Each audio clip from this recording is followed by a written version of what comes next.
കുരങ്ങ് ശാപം കൊണ്ട് കുരങ്ങന്മാരായി ജനിച്ച മനുഷ്യർ എന്ന് പറയുന്ന വാചകത്തെ കുരങ്ങന്മാരെ പോലെ കുരങ്ങന്മാരുടെ രൂപസാദൃശ്യവും ചേഷ്ടകളോടും ജനിച്ച 3 പേരാണ് ഈ കുരങ്ങുകളുടെ രൂപസാദൃശ്യത്തോടു കൂടി ഒരു കുടുംബത്തിൽ ജനിച്ചത്.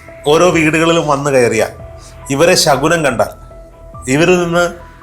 ഇവരെ സന്തോഷിപ്പിച്ചിട്ട് ഇവരിൽ നിന്ന് എന്തെങ്കിലും വാങ്ങി കയ്യിൽ സൂക്ഷിച്ചാലൊക്കെ ഭാഗ്യം വരുമെന്നാണ് ഈ വെള്ളാളംകുളം ഗ്രാമത്തിലെ നിഷ്കളങ്കരായ കർഷകർ വിശ്വസിക്കുന്നത്. അതിനുശേഷമാണ് ഇയാൾക്ക് മൂത്ത കുട്ടി ഉണ്ടായപ്പോൾ അതിന് ഈ കുരങ്ങിൻ്റെ രൂപസാദൃശ്യവും വളർന്നതനുസരിച്ച് കുരങ്ങിൻ്റെ ചേഷ്ടകൾ, ആഹാരം കഴിക്കുന്നത്, തലചുറയുന്നത്, ഇരിക്കുന്നത്, കിടക്കുന്നതൊക്കെ കുരങ്ങിനെ പോലെയാണ്. അതിൽ തെളിഞ്ഞത് എന്ന് പറയുന്നത് ഇയാൾ എറിഞ്ഞത് ഒരു ഗർഭിണിയായ കുരങ്ങിനെയായിരുന്നു. കുരങ്ങിൻ്റെ ശാപം കൊണ്ടാണ് ഇവർക്ക് 3 പേർക്കും ഇതുണ്ടായിരിക്കുന്നത് എന്നാണ് ഗ്രാമമെമ്പാടും വിശ്വസിച്ചു വരുന്നത്.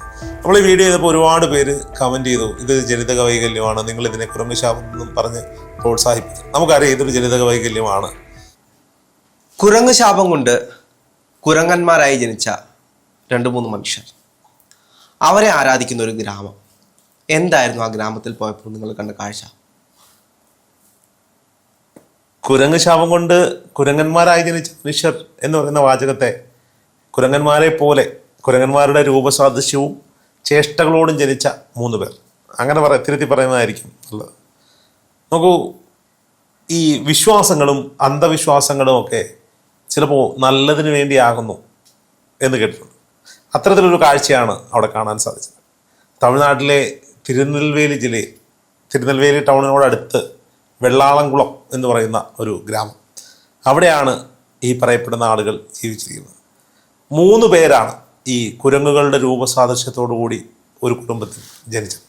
2 ആണും 1 പെണ്ണും. ആ സ്ത്രീ മരണപ്പെട്ടു, കുറേ വർഷങ്ങൾക്ക് മുമ്പ് മരണപ്പെട്ടു. ഇന്നും ആ 2 പേർ അവിടെ ജീവിച്ചിരിക്കുന്നു. അവരുടെ പേര് ഒന്ന് പെരുമാളെന്നും മറ്റൊന്ന് അറുമുഖൻ എന്നുമാണ്. ഈ പെരുമാളാണ് മൂത്ത കുട്ടി, 2ാമത്തെ പെൺകുട്ടിയായിരുന്നു, മരണപ്പെട്ടു. 3ാമത്താണ് അറുമുഖൻ. ഇവർ ഓരോ വീടുകളിലും വന്നു കയറിയാൽ ഇവരെ ശകുനം കണ്ടാൽ ഇവരെ സന്തോഷിപ്പിച്ചിട്ട് ഇവരിൽ നിന്ന് എന്തെങ്കിലും വാങ്ങി കയ്യിൽ സൂക്ഷിച്ചാലൊക്കെ ഭാഗ്യം വരുമെന്നാണ് ഈ വെള്ളാളംകുളം ഗ്രാമത്തിലെ നിഷ്കളങ്കരായ കർഷകർ വിശ്വസിക്കുന്നത്. അതെങ്ങനെയാണ് അവർക്ക് ഈ അന്ധവിശ്വാസം അവർക്ക് ഉപകാരമായത് എന്ന് ചോദിച്ചാൽ നമുക്കറിയാം, പ്രത്യേകിച്ച് തമിഴ്നാട്ടിലൊക്കെ നാട്ടുമ്പുറങ്ങളിലൊക്കെ അംഗവൈകല്യത്തോടെയൊക്കെ ജനിക്കുന്നവരൊക്കെ ഭിക്ഷയായിച്ചുമൊക്കെ ജീവിക്കുന്നൊരു കാലഘട്ടമൊക്കെയാണ്. അങ്ങനെയൊക്കെയാണ് നമ്മൾ കാണാറുള്ളത്.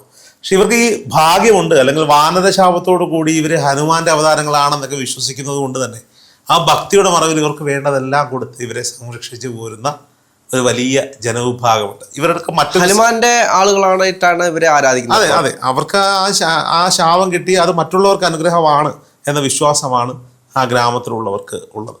ഇവർക്ക് താഴെ ഒരു സ്ത്രീയുണ്ട്, വിവാഹമൊക്കെ കഴിച്ചു. അവർക്ക് പക്ഷേ ഇത്തരത്തിലുള്ള വാനരന്മാരുടെ ചേഷ്ടകളോ രൂപസാദൃശ്യമോ ഒന്നുമില്ല. യഥാർത്ഥ മനുഷ്യന്മാർ എങ്ങനെയാണോ പെരുമാറുന്നത് അത്തരത്തിൽ സംസാരിക്കുകയും പെരുമാറുകയും ചെയ്യുന്ന ഒരു സാധാരണ സ്ത്രീയാണ്, വിവാഹിതയായി ജീവിക്കുന്നു.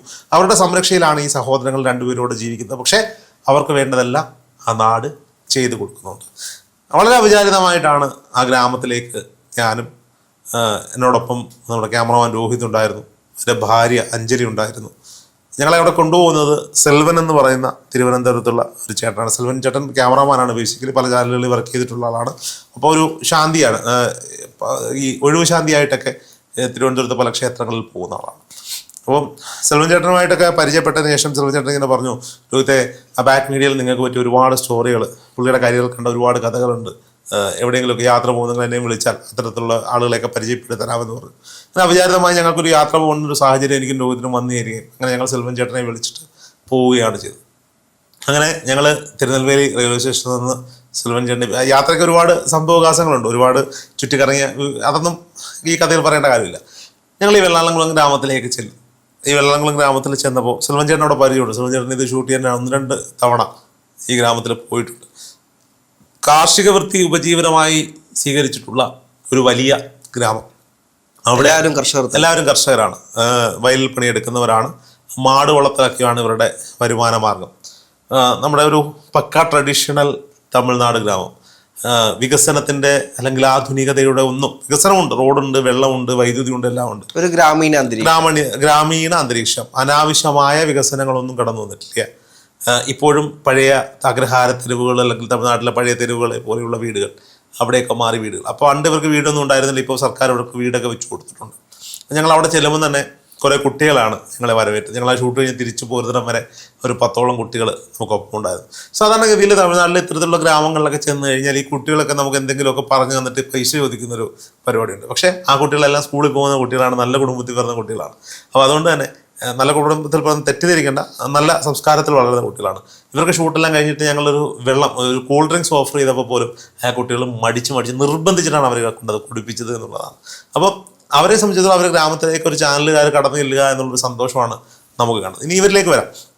ഞങ്ങൾ നടന്നു ചെല്ലുമ്പോൾ തന്നെയാണ് ഇതിൽ അറുമുഖൻ എന്ന് പറയുന്ന ആൾ, അതായത് ഇളയ ആൾ നടന്നു വരുന്നത്. അപ്പോൾ സെൽവൻ ചേട്ടൻ ഈ കുരങ്ങനോട് രൂപസാദൃശ്യം എന്നൊക്കെ പറഞ്ഞെങ്കിലും ഞങ്ങൾക്ക് അപ്പോഴും ഇത്രയോത്തോളം സാദൃശ്യം അദ്ദേഹത്തിൻ്റെ മുഖത്തിനുണ്ട് എന്ന് കരുതിയില്ല. ഒരു നിക്കറൊക്കെ ഇട്ട്, ഒരു ടീഷർട്ടൊക്കെ ഇട്ട് ഒരു മനുഷ്യൻ നടന്നു വരുന്നത്. ഞങ്ങൾ കുറേ ബിസ്ക്കറ്റൊക്കെ വാങ്ങിയിട്ടാണ് പോകുന്നത്. സെൽവൻ ചേട്ടൻ പറഞ്ഞ് ബിസ്ക്കറ്റ് വാങ്ങണം, അവർക്ക് ബിസ്ക്കറ്റൊക്കെ ഇഷ്ടമാണ്. ഞാൻ ചെന്നപ്പോൾ തന്നെ ഇത് പൊട്ടിച്ചവർക്ക് കൊടുത്തു. അവർ എന്തൊക്കെയോ പറയുന്നുണ്ട്, അതൊന്നും ഈ അറുമുഖൻ പറയുന്നതൊന്നും പുറത്തേക്ക് വരുന്നില്ല എന്നുള്ളതാണ്. അത് നമുക്ക് മനസ്സിലാവുന്നില്ല. പക്ഷെ ആ ഗ്രാമത്തിലുള്ളവർ പറഞ്ഞ് അവരെ കൂട്ടിയിട്ട് പോകും. കാരണം മൂത്തയാൾ, ഈ ഇളയാൾക്ക് യാതൊരു ജോലിയൊന്നും ചെയ്യാനുള്ള ബുദ്ധിയോ കാര്യങ്ങളോ ഒന്നുമില്ല. പക്ഷേ ഈ ഇളയാളെയാണ് ഏറ്റവും കൂടുതൽ വിശ്വാസപരമായി ഇവർ ആരാധിച്ചു പോരുന്നത് എന്നുള്ളതാണ്. അയാൾ ചെന്നാലാണ് ഏറ്റവും കൂടുതൽ ഭാഗ്യം കിട്ടുക എന്നാണ് പറയപ്പെടുക. ഞങ്ങളെ കൂട്ടിയിട്ട് ഈ കുട്ടികളും ഈ അറുമുഖൻ ചേട്ടനും കൂടി ആ റോഡിലൂടെ നടന്ന് ഒരു വയലിറമ്പത്തുകൂടി ഇവരുടെ വീടിൻ്റെ അടുത്തേക്ക് ചെല്ലുമ്പോൾ ഈ മൂത്തയാൾ ഒരു ലുങ്കിയൊക്കെ കൊടുത്തിട്ട് നടന്നു പോവുക. അപ്പോൾ സെൽവൻ ചേട്ടൻ വിളിച്ചു നിർത്തി. നിൽക്കാൻ തയ്യാറല്ല. വേണ്ട, ഒന്നും വേണ്ട, പുള്ളിയുടെ പ്രശ്നം എന്താണെന്ന് വെച്ച് കഴിഞ്ഞാൽ എവിടെയോ മാടിനെ കൊണ്ട് കെട്ടിയിട്ടുണ്ട്. ഈ പുള്ളിയാണ് ഈ മാടിനെയൊക്കെ മേയ്ക്കുന്നത്. മാടിൻ്റെ അടുത്തേക്ക് പോകണം എന്നുള്ളതാണ്. പുള്ളി എന്തൊക്കെയോ പറയുന്നു. അവസാനം നിർബന്ധിച്ച് ഞങ്ങൾ ഇവരുടെ പിന്നാലെ പോയി. ഒരു കോവിൽ, അവിടുത്തെ ഗ്രാമത്തിലൊരു കോവിലിലെ അകത്ത് കയറി ഇരിപ്പായി. ഞങ്ങൾ അവിടെ നിന്ന് ഇതൊക്കെ ഷൂട്ട് ചെയ്തു. ബിസ്ക്കറ്റൊക്കെ കൊടുക്കുമ്പോൾ ഭയങ്കര സന്തോഷം. അപ്പോൾ മൂത്ത ആൾ കാശ് പോയി. ആദ്യം ഒരു 10 രൂപ എടുത്തു. അപ്പോൾ 1 രൂപ ചോദിച്ചു. 1 രൂപ എടുത്തു, 5 രൂപ എടുത്തു. അങ്ങനെ കാശ് കൊടുക്കുമ്പോൾ പോയി പുള്ളിക്ക് സന്തോഷമായി. പുള്ളി ഞങ്ങളുടെ കൂടെ നിന്നു, ഇതൊക്കെ ഷൂട്ട് ചെയ്തു, നാട്ടുകാരുടെ ബൈറ്റൊക്കെ എടുത്തു. നോക്കൂ, അതിനൊരു കഥയുണ്ട്. അതായത് ഈ അറുമുഖൻ്റെയും പെരുമാളിൻ്റെയും ഒക്കെ അച്ഛൻ, പുള്ളിക്കും ഈ മാടുമേക്കലായിരുന്നു പണി. അപ്പോൾ ഇവരൊക്കെ ജനിക്കുന്നതിന് മുമ്പ്, കല്യാണമൊക്കെ കഴിഞ്ഞിട്ട് ഇയാൾ വീട്ടിൽ നിന്ന് ആ മാടിനെ മേയ്ക്കാനായി പോകും. കാട്ടിലൊക്കെ കൊണ്ടുപോയി മാടിനെ മേയ്ക്കാൻ വിട്ടിട്ട് ഏതെങ്കിലുമൊക്കെ വൃക്ഷത്തണലാണ് ഇയാൾ വിശ്രമിക്കുക. അന്ന് ഭാര്യ കൊടുത്തുവിട്ട ആഹാരം അവിടെ ഒരു മരക്കൊമ്പിൽ കെട്ടിവെച്ചിട്ട് ഇദ്ദേഹം അതിൻ്റെ താഴെ കിടന്ന് വിശ്രമിച്ചു. കുറച്ച് കഴിഞ്ഞപ്പോൾ ഒന്ന് ഉറങ്ങിപ്പോയി. കുറച്ച് കഴിഞ്ഞപ്പോൾ ആ മരത്തിൽ നിന്ന് ഇറങ്ങി വന്ന ഒരു കുരങ്ങ് ഈ ഭക്ഷണം തട്ടി താഴെ ഇട്ടു. ഭക്ഷണം എടുത്ത് കഴിക്കാൻ തുടങ്ങിയതാണ്, താഴെ വീണു. ഈ ശബ്ദം കേട്ടുകൊണ്ടാണ് ഈ അറുമുഖൻ്റെ ഈ കുട്ടികളുടെ അച്ഛൻ ഉണരുന്നത്. ഉണർന്നു കഴിഞ്ഞപ്പോഴാണ് ഈ കഥ അവർ പറയുന്നുണ്ട്. അവർ പല വേർഷൻസിൽ ആളുകൾ കഥ പറയുമ്പോൾ പല രീതികൾ മാറുന്നുണ്ടെങ്കിൽ അതിൻ്റെ രക്തചുരുക്കം ഇതാണ്. ഈ കുരങ്ങ് ഈ ഭക്ഷണം തട്ടിയിടുന്നതാണ് ഇയാൾ കാണുന്നത്. ഇയാൾക്ക് ദേഷ്യം കണ്ടിട്ട് കയ്യിൽ കിട്ടിയ ഒരു മരത്തടി എടുത്തിട്ട് കുരങ്ങിനെ എറിഞ്ഞു. ആ അടി ചെന്ന് കൊണ്ടതും കുരങ്ങ് നിലത്ത് വീണു. ഇയാളിത് ശ്രദ്ധിക്കാണ്ട് ഈ കക്ഷി എന്ത് ചെയ്തു, പാത്രമൊക്കെ എടുത്ത് നേരെ മാടിനെ അഴിച്ചു കെട്ടാനായി പോയി. മാടുമായിട്ട് പിന്നെ നാട്ടിലേക്ക് പോരും. കുരങ്ങിന് എന്താണ് സംഭവിച്ചതെന്ന് ഇവർക്കറിയില്ല. അതിനുശേഷമാണ് ഇയാൾക്ക് മൂത്ത കുട്ടി ഉണ്ടായപ്പോൾ അതിന് ഈ കുരങ്ങിൻ്റെ രൂപസാദൃശ്യവും വളർന്നതനുസരിച്ച് കുരങ്ങിൻ്റെ ചേഷ്ടകൾ, ആഹാരം കഴിക്കുന്നത്, തലചൊറിയുന്നത്, ഇരിക്കുന്നത്, കിടക്കുന്നതൊക്കെ കുരങ്ങിനെ പോലെയാണ്. അപ്പോൾ അതെന്തെങ്കിലും അസുഖമാണ് എന്ന് കരുതി അവർ മിണ്ടാണ്ടിരുന്നു. പിന്നെ രണ്ടാമതൊരു പെൺകുട്ടി പിറന്നു. പെൺകുട്ടിക്ക് ഇത് തന്നെ അവസ്ഥ. മൂന്നാമത് പിറന്ന കുട്ടിക്കും ഇതാണ് അവസ്ഥ. അതോടുകൂടി മാനസികമായി തകർന്നത്. എനിക്ക് ജനിച്ച 3 മക്കൾക്കും ഇത്തരത്തിൽ മാനസികമായും ശാരീരികമായിട്ടും ഒക്കെ ബുദ്ധിമുട്ടുകളുണ്ടെന്ന് മനസ്സിലാക്കിയ ആൾ ആ നാട്ടിലെ ഒരു ജോത്സ്യനെ പോയി കണ്ടു. അയാളാണ് പറഞ്ഞത്, നിങ്ങൾക്ക് കുരങ്ങ് ശാപം ലഭിച്ചിരിക്കും, നിങ്ങൾ കുരങ്ങിനെ ഉപദ്രവിച്ചിട്ടുണ്ടോ? ഇയാളുടെ ഓർമ്മകളിലേക്ക് ഈ പണ്ട് നടന്ന ഈ സംഭവം തോന്നിയത് പറഞ്ഞു. എനിക്ക് അവിടുത്തെ ആചാരപ്രകാരമായിട്ട് ഇത് നോക്കുന്ന ജ്യോതിഷം നോക്കിയപ്പോൾ അതിൽ തെളിഞ്ഞത് എന്ന് പറയുന്നത് ഇയാൾ എറിഞ്ഞത് ഒരു ഗർഭിണിയായ കുരങ്ങിനെയായിരുന്നു. ആ ഗർഭിണിയായ കുരങ്ങ് ഈ എറി കൊണ്ട് മരിച്ചു. കുഞ്ഞു മരിച്ചു. അതിൻ്റെ ശാപമാണ് ഇയാളുടെ കുടുംബത്തിൽ ലഭിച്ചത്. ഇയാൾ അടുത്തുള്ളൊരു ഹനുമാൻ കോവിലിൽ പോയിട്ട് കരഞ്ഞു വിളിച്ചു പ്രാർത്ഥിച്ചു. അവസാനം അവിടുത്തെ ശാന്തിക്കാരൻ ഇയാൾക്ക് ശില വെക്കാൻ, അത് എന്താണെന്ന് ചോദിച്ചാൽ അവിടുത്തെ ഒരു ചടങ്ങാണ്. ഇത്തരത്തിലുള്ള പാപങ്ങളോ ദോഷങ്ങളോ ഒക്കെ ചെയ്തിട്ടുണ്ടെങ്കിലുള്ള ചടങ്ങാണ്. അങ്ങനെ അത് ശില നാട്ടി എവിടെയാണെന്നൊന്നും ആർക്കും അറിയില്ല. അത് നാട്ടുകാർക്ക് എല്ലാവർക്കും അറിയാവുന്ന കാര്യമാണ്. അപ്പോൾ ശാപമോക്ഷം ലഭിച്ചതിന് ശേഷം ഇപ്പോൾ കിട്ടിയ കുട്ടിയാണ് ഇപ്പോൾ ഇവർക്കൊപ്പമുള്ള സഹോദരി എന്ന് പറയുന്നത്. അപ്പോൾ കുരങ്ങിൻ്റെ ശാപം കൊണ്ടാണ് ഇവർക്ക് 3 പേർക്കും ഇതുണ്ടായിരിക്കുന്നത് എന്നാണ് ആ ഗ്രാമമെമ്പാടും വിശ്വസിച്ച് പോരുന്നത്.